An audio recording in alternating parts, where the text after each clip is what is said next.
รแกซอนผู้พิธานของในส่วนนี้ซึ่งบรรยากาศยามแรงจะเป็นอะไรนะบ่าวปอนวิไลจะพาท่านผู้ชมไปเบิ่งไปชมพร้อมๆกันเลย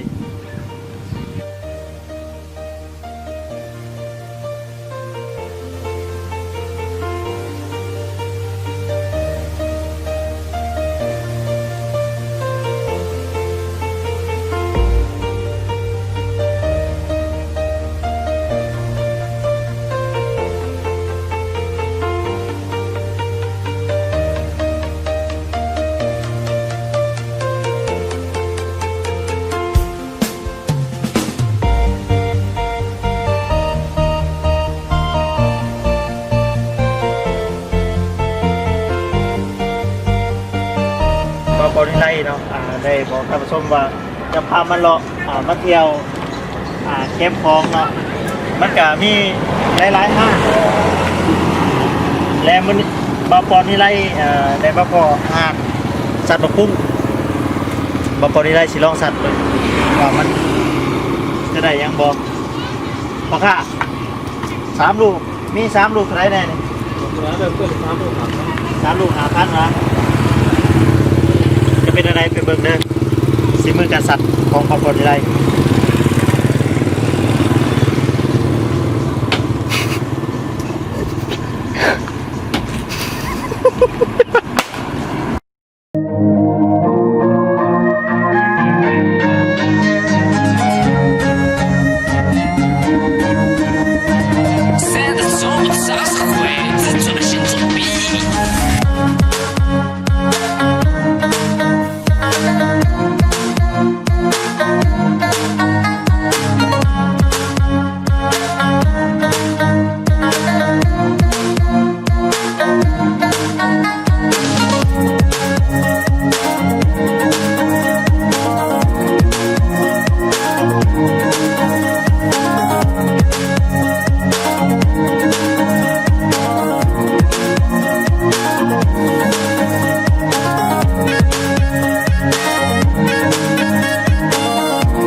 สวนทานนุหักเนาะที่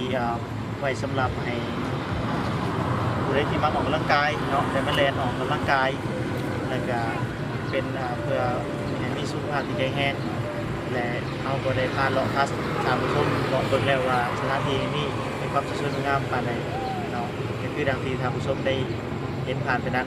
และสถานที่ต่อไปบาปอนวิไลจะพาไปที่ก้องขัวเนาะหลายคนบอกว่า เป็นสถานที่หนึ่งอีกที่มีความงาม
และตอนนี้ทางผู้ชมเขาก็มาฮอดกล้องครัวเนาะบอลมีหลายคนเอาว่ามีความสวยสดงามเนาะกับ